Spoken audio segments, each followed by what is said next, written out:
Broadcasting live from the Business RadioX studios in Atlanta, Georgia, it's time for Atlanta Business Radio. Brought to you by OnPay. Built in Atlanta, OnPay is the top-rated payroll and HR software anywhere. Get 1 month free at onpay.com. Now, here's your host. Lee Cantor here, another episode of Atlanta Business Radio, and this is going to be a good one. But before we start, it's important to mention that we could not be doing this work without our sponsor, OnPay. So please support them so we can continue to share these stories. Today on Atlanta Business Radio, we got Forrest Tuff, and he is with One Vision Productions. Welcome, Forrest. Hey, thank you, Lee. How's it doing? I am doing great. Before we get too far into things, tell us about One Vision Productions. How you serving folks? Well, One Vision Productions, we're a multimedia production company. We specialize in video production, aerial drone services, web and graphic design, and we also help companies brand their image. So how'd you get in this line of work?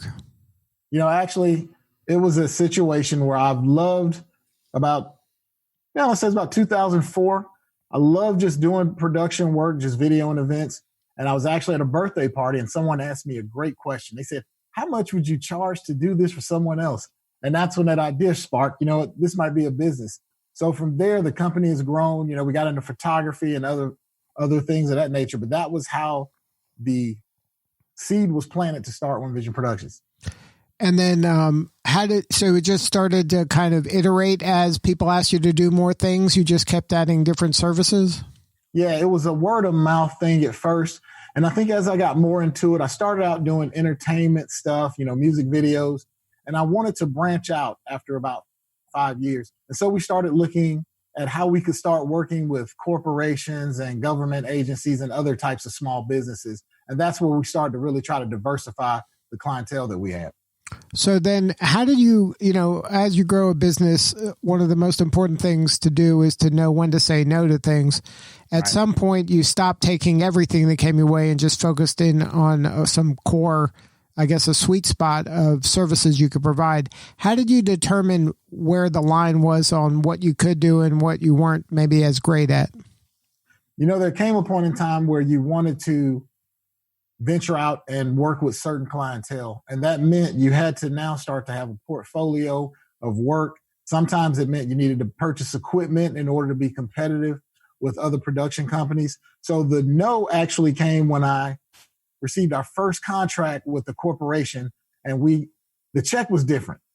And I was like, yes, this is what we're trying to do from here on out. And that helped me to now say no to certain things that weren't aligned with where we were trying to take our business.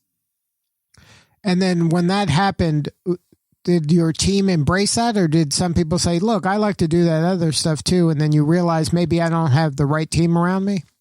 Well, the interesting thing about that is our business model evolved because now we have a lot of 1099 contractors that work with us. So it gave them the flexibility to work on other projects outside of what they're doing with One Vision Productions. So it worked within the structure of our business because people were making money, things were going great. So it was an avenue for them to work on projects that they might not have gotten on their own. But if they want to do other things that step outside maybe of the government structure or more corporate business, then they had the flexibility to go work on other projects. So overall, the transition worked really well in terms of where the company was going and the flexibility for other employees and contractors to work on other projects. Now, has this pandemic impacted your business at all? Yes, it has. It actually slowed down some modules. Contracts slowed down because everyone was trying to figure out, hey, what are we doing? But the great thing about it is it also provided us opportunities to work in other arenas. So myself, because we also work in the film sector, there were things that we were doing in films like working on posters and helping with marketing videos. So some avenues that actually shut down, it helped us to realign and to now refocus on avenues that were still booming a little bit because companies still needed branding. They still needed to find a way to make themselves visible in this pandemic to keep making money. So we focus in on that sector to try to create revenue. Now, in your business, as it's grown over the years, you've decided to kind of give back and pay it forward. Can you talk about your community initiatives that you're working on? Yeah, around 2014, we saw a need for a lot of local nonprofits that were trying to do things in the community. And one of the biggest things they need is resources and also financial assistance. So we started a pay it forward grant that's awarded to a local nonprofit. And we do this every year. We've been doing it now. This is our 6th year. And what we do is we have a process where they go onto our website, they fill out this form that tells us about about the organization or what they're doing. And it gives us an idea of who's actually working in the community that we realize needs the help to continue the work. So our grant has ranged anywhere from $500 to so far $2,000. And it's been really great watching these organizations utilize these funds to actually do something for their corporation. And we also use our staff and volunteers to work with these organizations to also give them man hours to get some things accomplished.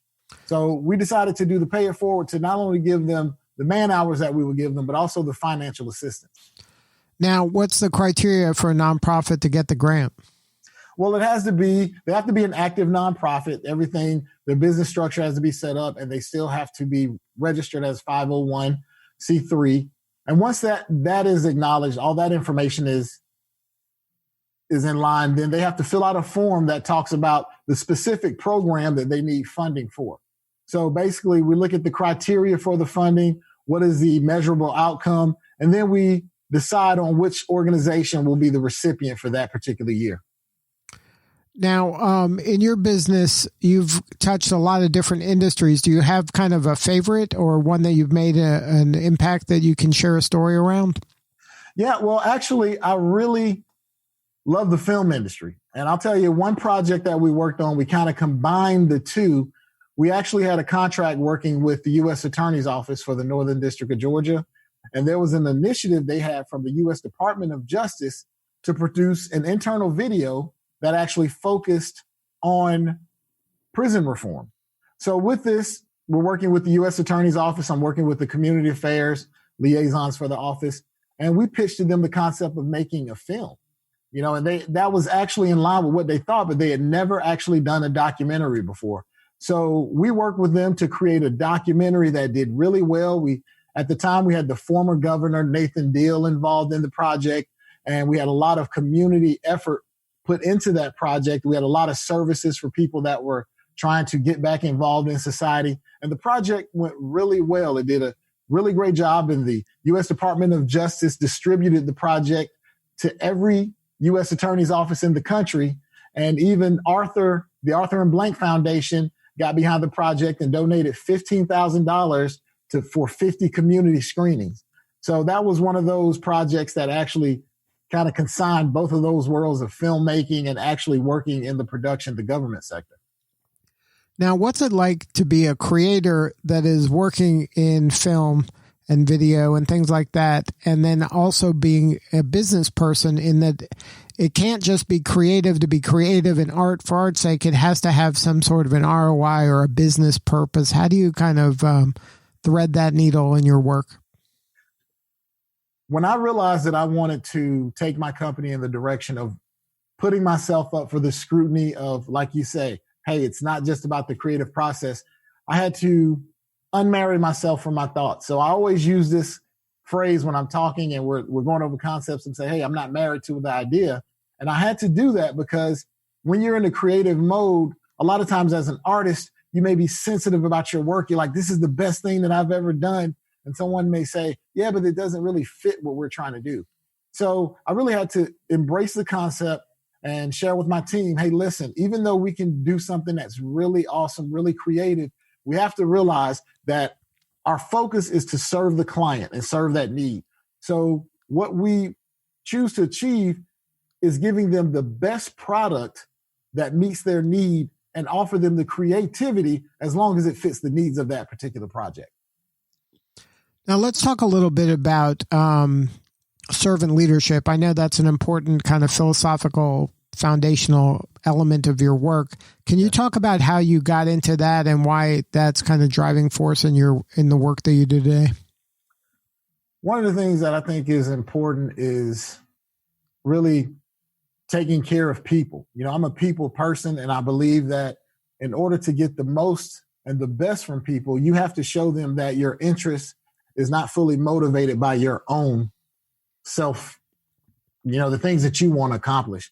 So for me, that form of leadership is me showing others that I really care about what happens with them. I care about the input that they have. I care about how they survive in this world or things that matter to them. And doing that, I want to show them that in doing that, you also too have to be able to make decisions that may not always fit with how you feel. It goes back to that same thing, like as a creator, sometimes you feel a certain way, but you have to also look at the greater good and how is something going to serve the greater good. It's going to take care of the business, but also appease the people. And it's a fine line. It's not always etched in stone, but for me, it's the effort to every day make sure that I let everyone know that their thoughts count, how you're perceived and how you feel about what you do counts, because in the end, that's going to have a direct impact on how you perform in the job or how you interact with the customers or interact with your fellow staff members. So for me, that's how I view servant leadership and the outcomes that it can give to my company. Now, what advice would you give to an entrepreneur or maybe somebody who isn't as experienced or veteran as you are as a business owner and a business leader when it comes to kind of leaning into servant leadership? Because it might be counterintuitive for a young person to hear that by serving others, by giving more than worrying about receiving, a lot of times young people feel like I got to make the money right away and it's all about, getting paid and things like that. And it sounds like at the heart of a lot of your work is giving back and holding others up.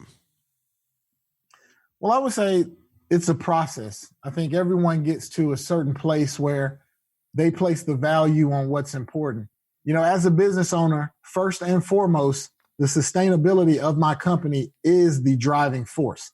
So make no mistake, we make sure that we're serving the community, but we're getting paid for the work that we do. So you don't have to compromise the integrity of your business in order to be a servant leader. You have to have contracts. You have to have set prices. You have to have things that can make it standard in how you do business. And once you get comfortable making the money or bringing in the revenue and you're able to take care of your people and your staff, then you can start to stretch out and maybe think about how you can serve others. But in that capacity, you can start with just volunteering. You don't necessarily have to use your business in the capacity of saying, hey, I'm just going to give it away, but start with something simple like maybe just volunteer, maybe give an hour or 5 hours a week to start the process so that over time it becomes something that is embedded into how you do business. Right, but just the fact that you would even think of that is counter to a lot of people. There are some people out there that villainize business owners as being greedy or taking advantage of a situation. It sounds like that's not your philosophy at all. If anything, you're about serving and holding other people up, mentoring folks, giving back in as many ways as you can. Like that $500 grant or $2,000 grant. Mm-hmm. There's no strings attached for that. They just have to be doing good work. I mean, it's important for people to understand that business people, they need to make money in order to keep the business going, but money isn't the only thing they're thinking about. No, it's not. We focus deeply on integrity. And as a matter of, like I talk about sustainability, we've been in business now for 16 years. So for me, it's not about the fast route to getting somewhere. It's about the longevity, being able to take care of my kids, put them through college, being able to create my own retirement. So for me, it is very important that we do make the money. That's very important. But as I said, it's just something that it's a mindset that you have to learn to adapt. And it may not happen overnight. It may not happen at all. But if you take small steps towards it, you can learn to do business with integrity. And the thing is, you have to make money to be able to give money away. That's one of the points. We can't give it away if we're not making it. We can't work to help others if we're not bringing the revenue in that can help others to do things that they need to do. So I just feel like it's a circle of life type thing in the business world. Once you understand it and you're able to do it, then it's something that can help you to sustain your business. Now, what is the sweet spot of businesses that should work with you guys? What is the pain they're having? What is the pain they're having? And yeah, like what is a listener out there, a business owner out there that's listening? What pain are they in right now where the answer is, let's call the One Vision Productions folks? So let's say if you are having a hard time branding your image, knowing what is the best way to present yourself to the public? How can I get people to like what they see about my company in order to spend money with us? That's when you call One Vision Productions. If you've worked with production companies and they give you good service, but they don't give you great customer service, it's been a struggle. Timelines haven't been met. Where you have good product, but it's just the process of getting that project has been a problem. Call One Vision Productions. We focus on customer service. That is an art that I feel has been lost. A lot of my background before I started my business was in retail. So customer service is a big thing for me. I like to make sure that the customer likes the process, is as comfortable with the process as they are the product. And if you're an organization that really just wants top-notch production, call One Vision Productions. That's what we specialize in. Now, at One Vision, is that something that I can work with you? Like, say I've never made a video or a film for my firm. Is that something that I can just say, okay, this is what I have in mind, and then you're hiring the actors, you're producing the whole thing, you're writing the script? Like, where does the service begin and end? Well, it begins with the conversation. We'll sit down and talk about what your expectations are, what you're trying to achieve. And what we'll do is have a discussion about what that looks like. What will it take? And what level do you want to make that presentation? So you'll see an itemized look at, okay, do you need script writing? Do you need actors? Do you need voiceover? How many cameras do you need on your shoot? Are you going to need drones? We look at it and we can itemize that price, and you're able to create a price point that works within your budget. So what that does is it gives you a realistic expectation of what it costs to put together a certain project. And also, what does that look like for us in the future? If we want to do more, if we want to do this, you now can look at it in an itemized way and see, okay, I see now how this production works. And through the process, we stay with you to kind of let you know what's happening, to keep you abreast so you're not in the dark throughout the process of the production. And then what's the range usually in terms of a budget that you need in order to effectively communicate? Well, it depends on what you're doing. There's different things as far as commercials. We're talking infomercials, TV shows, films. So the range, let's say if we were doing a 30-second commercial, that 30-second commercial could be anywhere from $450 up to $1,500.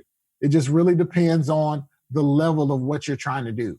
So we've done productions that have been upwards of $50,000. We've done some that have started at around $400. So it really depends on the production that you're trying to put together and what you need as far as team members and equipment.